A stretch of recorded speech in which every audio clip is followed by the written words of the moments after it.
This is the slide that should have been. It's kind of an overture or a splash page of things I've done that are reasonably relevant in the last 20 years.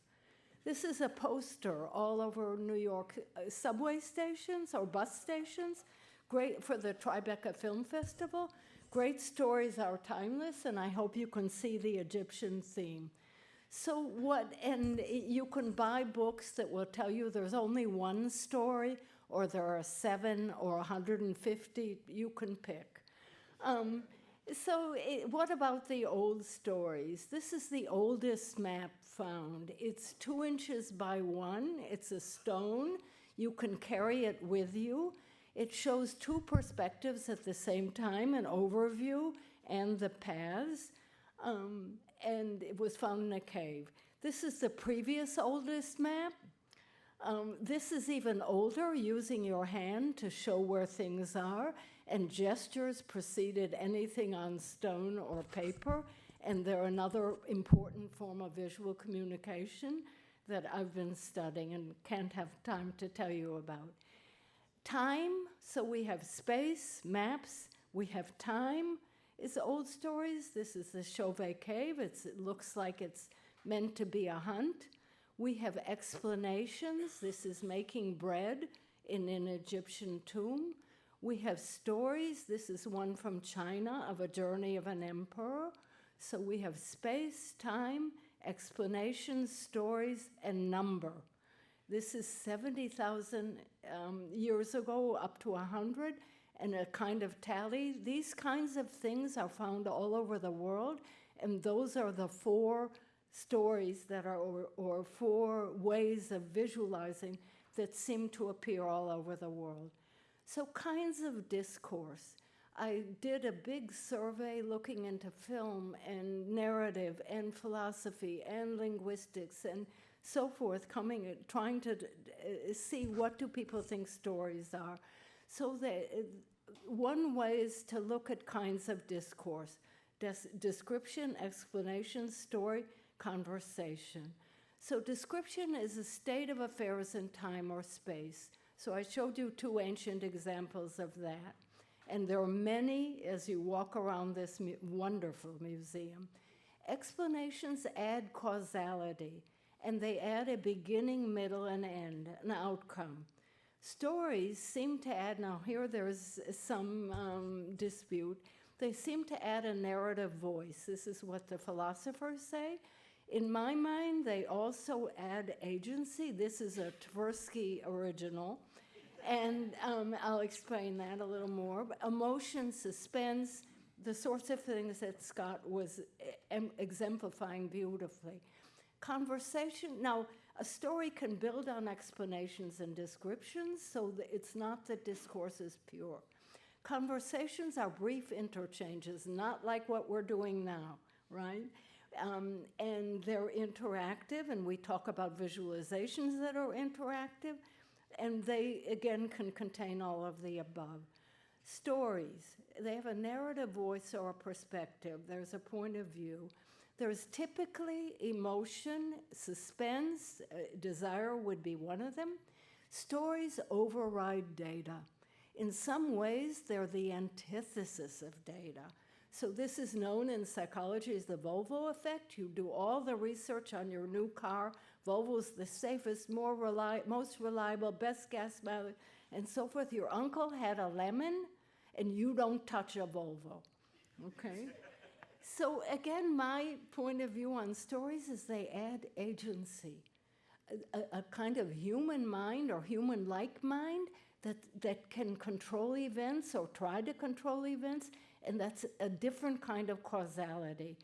And this leads to personification and anthropomorphism, and it's rampant. I'm not saying it's a bad thing.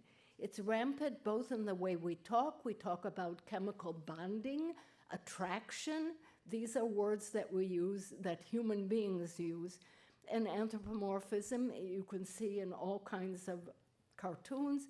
And Larry Gonick, I'm a big fan of his guides, cartoon guides to science. Okay, thought is discrete and linear. By linear, I don't mean logical. I mean one thought after another. The way we walk through from place to place, our minds go from thought to thought. They can go like this, right? It's not necessarily linear. But thought is discrete. Our views of space, time, number, actions, explanation stories are all broken into parts. This is a longer story that I won't have time to tell now, but I got a lot of research backing it. So the parts have natural breaks, like my joints. And actions have natural breaks by the accomplishing goals and sub-goals. They form hierarchies that we call partonomies. So I can divide my body into arms and legs, and my arms and legs into parts, and so forth. Joints are important. They connect the parts. So explanations and stories are discrete and step by step. Here's one example of students who showed us step by step how to put together a TV card. This is a cycle. We gave people descriptions of cycles, like a seed turns into a flower, creates a new seed. We asked them to put something down on paper that shows that, and we did do seed to seed. Most people make us lines because time is linear. Thinking about things, it's not the same seed that it returns to. This is, again, a longer story. Elements of visual narratives. We can use depictions that are more or less iconic. We can use figurative depictions like scales of justice. I'll have a lot to say about that. We can use schematic forms like dots and lines. We can use all kinds of symbols like words and symbols, and often in comics and in visual explanations of science, the words don't form sentences, and that's fine. Meaningful schematic marks. So these are, again, schematic marks, but they have meaning. And we've shown that in a bunch of experiments that you could call empirical semantics. So points represent places or ideas, depending on whether you have maps or networks of ideas. Lines are paths or relations connecting the ideas. An arrow is an asymmetric relationship, an asymmetric line indicating an asymmetric relation. Then we have containers of different forms. They can be areas, they can be sets that contain things. Again, a longer story. So sketch maps, like one of our students, are points and lines connecting places and relations. Distances and direction are wildly inaccurate, but they still work. Why? Because they're used in context.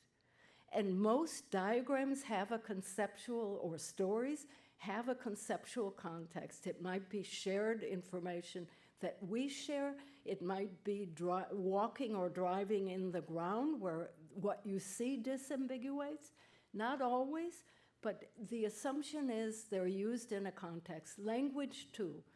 I can't use highly mathematical terms here, not just because I don't know them, but because you might not. Okay, so our empirical semantics. We've shown in a series of experiments that boxes, bar graphs, are interpreted as discrete comparisons and lines and trends in spite of conflicting data. So information graphics are for inferences. And you get different inferences depending on how you display the information. And I want to encourage more research on that. These are bad diagrams. I can apologize for why, but it's the same data plotted as shown as a matrix or shown as lines. When we get lines, we get lots of inferences about temporal sequences. When we use those dots in a matrix, we get many more inferences, and they're about everything. So depending on what you want to, the kinds of inferences that you want people to make, choose your infographic. Okay, arrows. We gave people these simple diagrams, only one, with or without an arrow. With an arrow, we get causal interpretations. People tell us, in sequence. What happens in a car brake or a bicycle pump or a pulley system? Without arrows, we get structural descriptions. They tell us where the parts are. And we get the reverse. If I give a structural description, I'm going to get a diagram like the one on the left. If I give and tell people to diagram it, if I give people a functional behavioral description and ask them to diagram it, I don't get labeled parts, but I get arrows. So arrows change meaning. This is a human arrow, and there were helicopters overhead looking for a getaway car, and the people on the ground knew where it was, and they formed an arrow to show the helicopter pilot where to go. Yeah, it's a gem. Okay. So I've told you about the elements that from iconic to more depictive to these frames, and frames break up events in comics. I mean, Scott has shown this nicely. And how you display frames on a page matters, and the sizes and so forth. But we also have place in a page. So vertical, you're fighting gravity, so everything good goes up, right? And up is more good, powerful. The horizontal dimension is more or less, we have some body asymmetries. They seem to affect value, but otherwise it's pretty neutral. Reading order has a huge effect, and again, there's this much research backing that. And this is a curiosity. This is an Excel sheet in Hebrew, only with English words, but it comes out of a Hebrew program, and because Hebrew is written right to left instead of left to right, they've plotted time backwards. So, and this is terribly confusing because the Western way of having time go left to right is what predominates science, and it's certainly in all over the world. Okay, creating explanations. Again, I'm giving you tips of icebergs. We had junior high students learn a lesson in chemical bonding. This is work with Eliza Bobick. So she taught the lesson over 2 sessions using all kinds of visuals and verbals. The students were tested. They were divided in half. Half made verbal explanations, the normal way of describing science. Half made visual explanations. Then they had a second test. Both groups improved from just making the explanation. They didn't read or learn anything more, just making the explanation. But the ones who made visual explanations improved way more. We think it's because visual explanations give you a check for coherence, and they give you a check for completeness, and a platform for inference. Here are some of the visualizations they made. They aren't what they saw. We have sharks grabbing electrons. We have stick people giving them. We have boiling pots. So these, you can see how clever they are, and they come from the students' heads. Ambiguity came up yesterday. We did a study of architects, and they make discoveries in their own sketches. Experienced architects are better than novices. The ambiguity allows them to reconfigure. It's one of the reasons they used to resist CAD/CAM programs. Similar work on artists. This is work of Andrea Kantrowitz. Artists make discoveries as they draw. The drawing emerges. It's a wordless conversation between the eye and the hand and the page. And language doesn't do it. Okay, this is the year of Leonardo, and he invented new ways to draw. He thought through drawings. He didn't use math. There was not that much math known. He was an autodidact. He didn't know math. He thought through drawings. All his amazing discoveries came from drawings. And he invented new ways to draw that are diagrammatic long before Diderot, and even later. Cutaways, enlargements, juxtapositions, changing perspectives. So here are some examples. Cutaways, enlargements, juxtapositions, multiple perspectives. Again, they're gorgeous. So visual narratives, whether they're descriptions or explanations, they break up time and space. Again, Scott's book, which I could recommend, talks about this in detail. They show time, space, action, causality, emotion in the frames between them, and they connect the segments, a kind of visual anaphora, again, my term, and they have a secret ingredient, figures of depiction, more figures of depiction than the Greeks had words for. I tried to find them.